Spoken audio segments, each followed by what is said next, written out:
Hello learners, कैसे हैं आप सब। आपका एक बार फिर से स्वागत है ऑल टीचिंग एप्टीट्यूड की पीवाईक्यू सीरीज में, जिसमें हम 2004 से लेकर के 2025 तक जितने भी पेपर वन के क्वेश्चंस आए हुए हैं वो हम कवर करने की कोशिश कर रहे हैं। और ये वीडियो बहुत यूजफुल रहेगी जो बच्चे UGC net, JRF, PhD set या एपी या फिर अदर एग्जाम्स की जो तैयारी कर रहे हैं। हर एक वीडियो में हम 10 क्वेश्चंस करते हैं।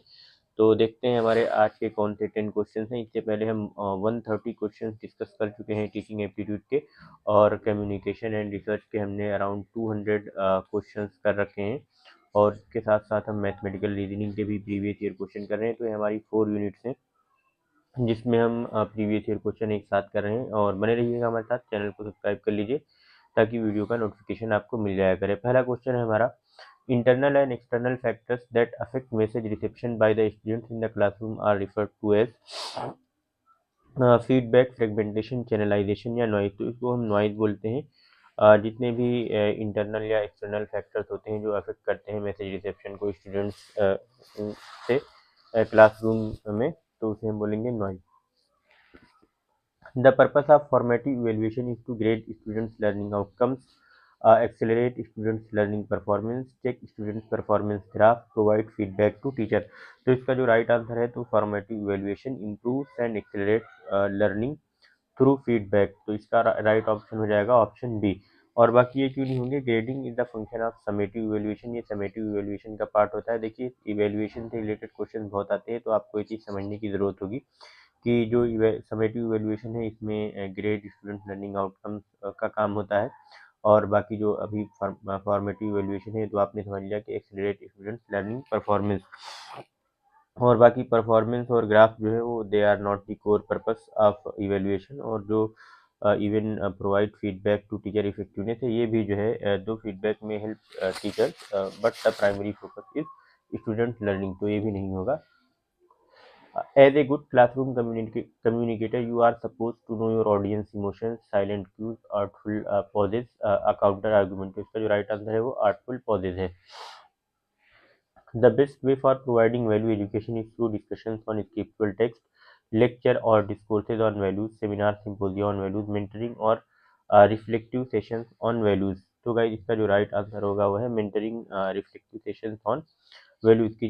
जो हमारे स्टूडेंट्स हैं उनकी आप मेंटरिंग करें, और रिफ्लेक्टिव सेशंस हो किसी भी तरीके से हो सकते हैं, जैसे आप अपनी खुद वैल्यूज़ को प्रैक्टिस करें या वैल्यू एजुकेशन के थ्रू आप अच्छे से अच्छी उनकी मॉनिटरिंग करेंगे तो वो बच्चे अच्छे से सीख पाएंगे उसको। तो देखते हैं हमारा नेक्स्ट क्वेश्चन क्या है। A teacher in a classroom है इमीडिएट कंट्रोल ओवर। टीचर को क्लासरूम में किस चीज़ के ऊपर इमीडिएट कंट्रोल होता है, ये हमें देखने के लिए ज़रूर क्या है, देखते हैं। The self-selected methods of communication and the message, the audience, the noise and the reaction, the feedback and technology and the audience experience, the communication channel and other communicators and external factors। देखिए जो teacher है ना उसको immediate control होगा। Immediate control मतलब class में जाते ही उसको किस चीज़ के ऊपर मुकम्मल फौरी होल कंप्लीट जो कंट्रोल होगा वो किस पे होगा, सेल्फ पर होगा। ठीक है, सिलेक्टेड मेथड्स ऑफ कम्युनिकेशन की वो कैसे बात करता है, कौन से चैनल्स को चूज करता है, और मैसेज को कि वो मैसेज क्या देना चाह रहा है। तो इन तीनों चीज़ों के ऊपर उसका कंट्रोल होगा। बट क्या ऑडियंस के ऊपर होगा, ऑडियंस के ऊपर कंट्रोल नहीं होगा। इमीडिएट नॉइस के ऊपर कंट्रोल नहीं होगा क्योंकि इंटरनल एक्सटर्नल नॉइस आती रहेगी।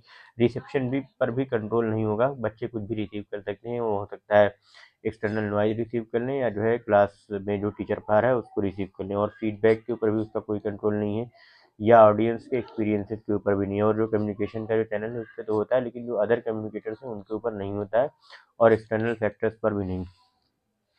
नेक्स्ट क्वेश्चन है एसर्शन रीजन वाला। तो एसर्शन हमारा दिया हुआ है यहाँ पर, teaching aids have to be considered as effective supplement to instruction.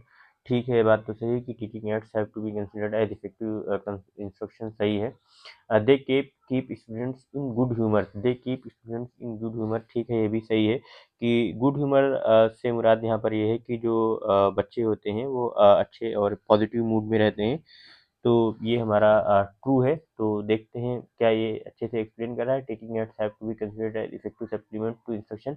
देखिए ऐसा ज़रूरी नहीं है, तो ये इसको एक्सप्लेन नहीं करता है, बट ये दोनों राइट हैं। Both A and R true, but R is not the correct explanation of ए।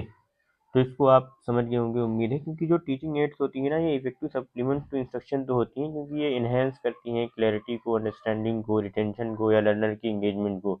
और जो हमारी टीचिंग एड्स हैं, they can help students in interested and in A positive mood. तो अब हमारा जो आर है वो एक्सप्लेन नहीं करता है को।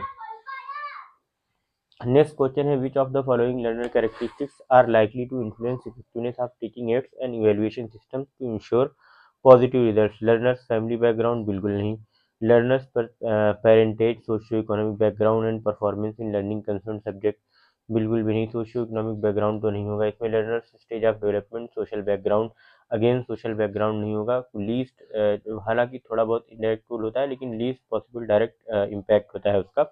फिर लर्नर्स मैच्योरिटी लेवल ठीक है, academic performance level and motivational disposition.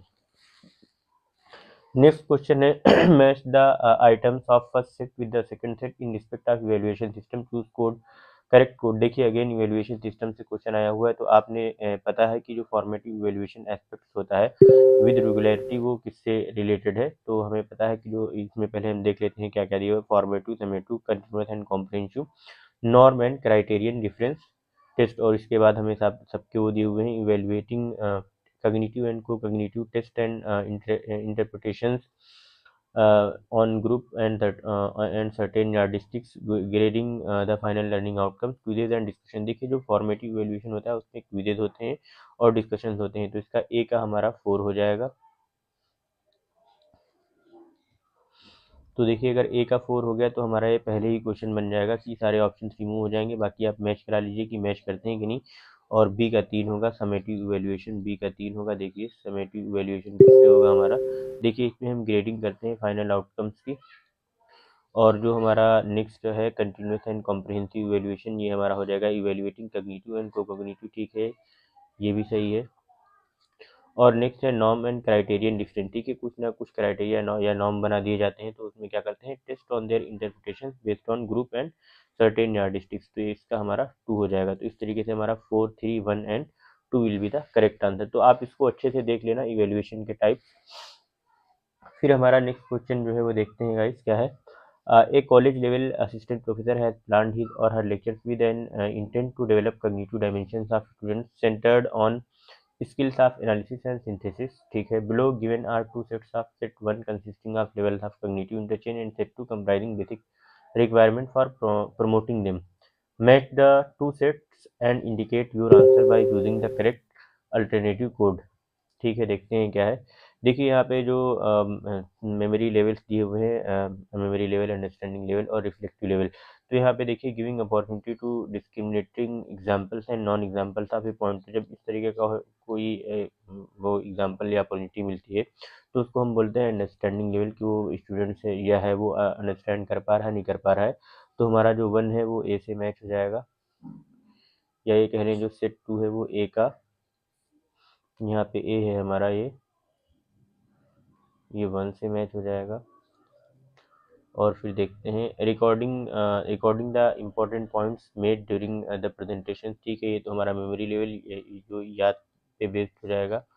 Asking student to discuss various items of information critically analysing the point to be made on discussion, ये रिफ्लेक्टिव लेवल हो जाएगा 4। तो आपका इस तरीके से 2, 1 एंड 4, 2, 1 एंड 4, ये option C will be the correct one. तो इस तरीके से आपका क्वेश्चन बन जाएगा, क्योंकि जो मेमोरी लेवल होती है उसमें हम क्या करते हैं कि जो इम्पोर्टेंट पॉइंट्स होते हैं प्रेजेंटेशन के टाइम पे हम वो याद करने की कोशिश करते हैं, लर्न करने की कोशिश करते हैं। और जो अंडरस्टैंडिंग होती है हम चीज़ों के बीच डिफ्रेंशिएट करने के लिए, और रिफ्लेक्टिव में हम क्रिटिकली एनालाइज करते हैं चीज़ों को। लास्ट क्वेश्चन है आज की इस वीडियो का, select the alternative which consists of positive factors contributing to effectiveness of teaching. तो इसमें हमें वो सारे फैक्टर्स देखने हैं जो पॉजिटिवली जो है इफेक्टिव टीचिंग के लिए इम्पोर्टेंट है।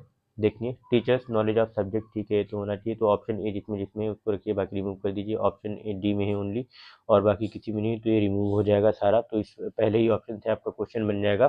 फिर देख लीजिए टीचर्स सोशियो इकोनॉमिक बैकग्राउंड में नहीं होगा। कम्युनिकेशन स्किल ऑफ टीचर ये है, ठीक है। और उसके अलावा teacher's ability to please students, ये भी नहीं होगा, क्योंकि टीचर स्टूडेंट को कितना खुश कर पाए या ना कर पाए इससे मतलब नहीं होता है। बस टीचर को चाहिए कि अच्छे से पढ़ाए बच्चों को, और जो भी सीखने सिखाने के लिए उसे भेजा गया वो अच्छे से उसका काम कर सके। और जो हमारा नेक्स्ट है वो देखते हैं क्या है इसमें। Teachers personal contact with student, ये भी नहीं होगा, बिल्कुल नहीं। टीचर्स कॉम्पिटेंस इन, एक सेकेंड, teachers competence in managing and monitoring the classroom transaction, ठीक है ये तो होगा। तो इस तरीके से A C and F will be the correct, बाकी सारे जो है वो रॉन्ग हो जाएंगे। तो आपने देखा किस तरीके से हम जो एलिमिनेशन टेक्निक है उसको यूज़ करके क्वेश्चन बना सकते हैं। तो thank you so much guys, learn निको मैजिक को आप सब्सक्राइब कर लीजिए और हमारे साथ बने रहें। तब तक के लिए गुड बाय, लाइक करें, शेयर करें, कमेंट करें।